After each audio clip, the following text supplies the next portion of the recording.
The following is more of a scientific form of looking at the vortex and various forms of quantum mechanics theory.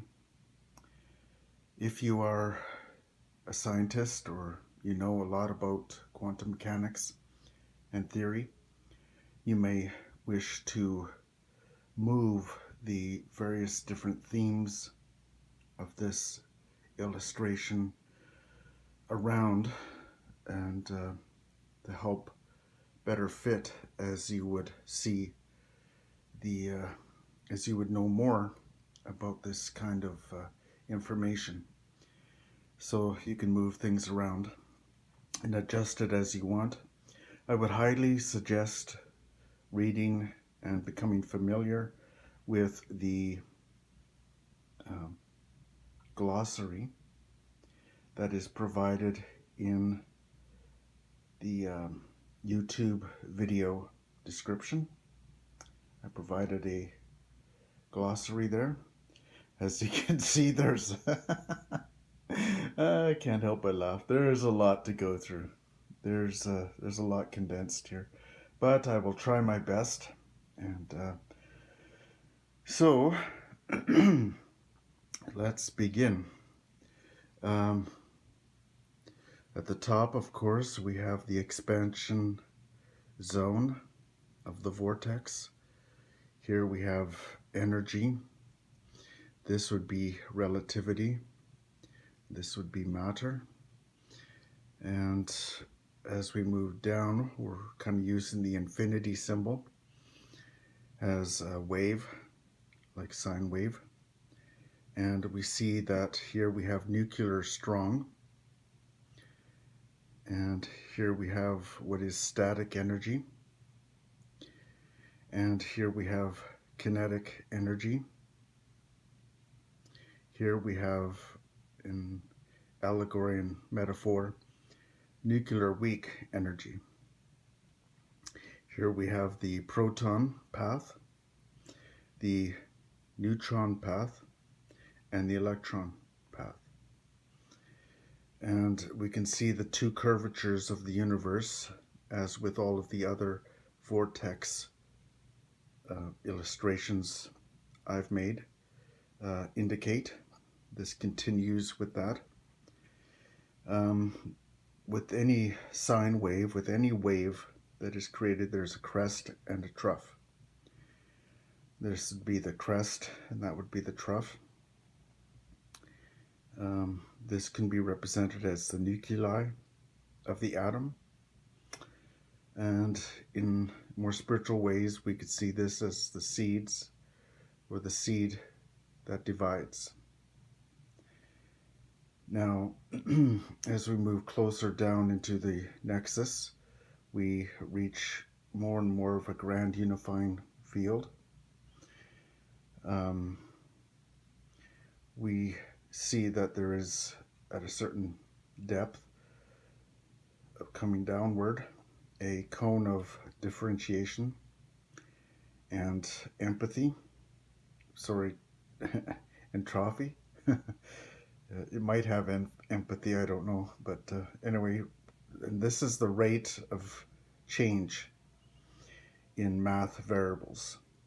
So the closer the energies get to the nexus, the greater the number of math variables that are changing, and this ultimately helps to create more and more entropy in all of energy. It just becomes more clustered and complex. Now, on the one side here, we have what is called the infinitesimal contraction, or antimatter edge. It is the climax of the absolute portion of the infinitesimal universe, and on the opposite is the infinitesimal expansion, also called a quantum edge. Not the corporation. So here on the other side you have what is called qualified absolute, which is the atomic state, more or less a form of conditioned static form. And on the opposite side we have the free state of unqualified absolute, or the atomic. Okay, so downward on the side here, as we move closer to the nexus, is the Planck scale, which basically is a measurement of the infinitesimal levels. Here we are at cells. As we get closer down, we get into molecular atoms. Further down, there's atomic nuclei, protons, and then we get further and further down into boson.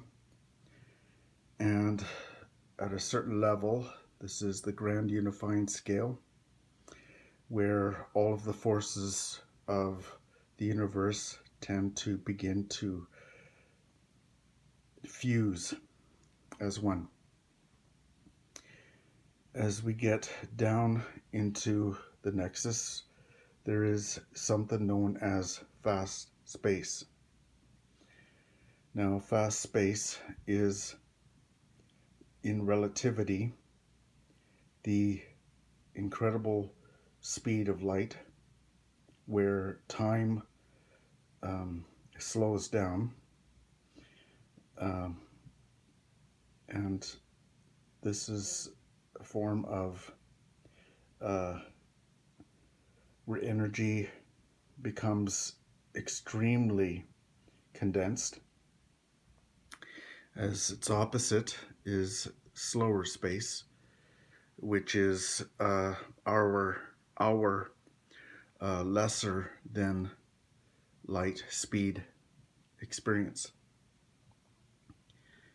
Now, at the two sides of the cone, we have, again, in allegory, the discriminating absorption of matter, which is what can be visible, an interaction that can be measured and seen, whereas the opposite is the undifferentiated absorption, which is the invisible, or that which can't be seen, the processes of atomic changes.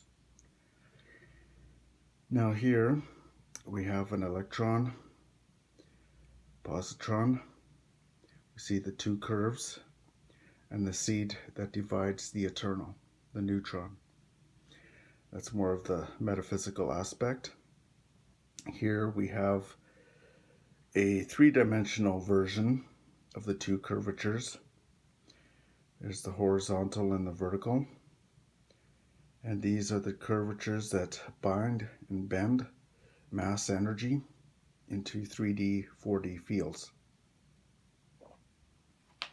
Now on this side, we get a little bit more complex with, as the energy of the nexus moves up or comes down, the greater the differentiation, which again is the rate of changing mathematical variations, the greater the entropy, and which is like inflation.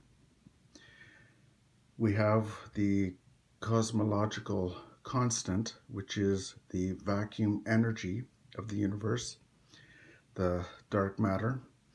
We have the fermions, quarks, and leptons condensing further and further down into the nexus, which is the condensation. Now here we again have that cosmological constant. This creates the EMF fields, weak, strong nuclear forces.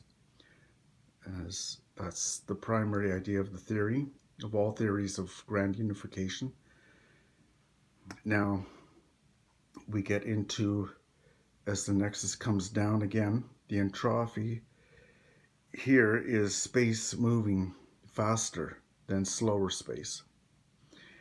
And here we have the inflation is caused by quantum entanglements of both slow and fast space moving upward. Now here in this final part is a vector like grid, and it shows almost like algebra, where you have the static matter of the fermion, let's say going up. It can be all reversed in opposite way. The electrons, microscopic electrons of the quantum, and you have the particle energy of the fermions going up. When the bosons, you may want to wish to see the Higgs theory of the unifying field coming down, let's say, entering as force. It is the carrier, it is photons. It is the energy carrier that comes in to fast space when fermions are moving out into slow space. Again, this can be reversed back and forth as needed. So light speed is fast space, slower than light is slow space. So I hope this helped make a little bit more sense of the grand unifying field theories of the universe. I channeled this a lot of years ago, and I blew up this image to be so I could show this to people. Oh, I channeled this probably about 20, 25, 30, maybe 30 years ago. Again, I hope this helps you, and you will need to learn a little bit more from the glossary to fully comprehend all this. And it's all in non-mathematics. It's for the layman, because I'm not a mathematical person at all. And maybe that's why I've been channeling so much. It's because I don't have all these academics in my head, which is more of a filters of the channeling.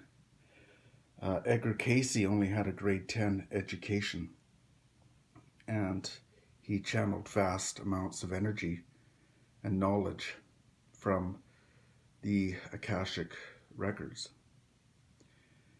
And he probably did this, as many other channelers have done, because they were not weighed down or had the veils of so much academic knowledge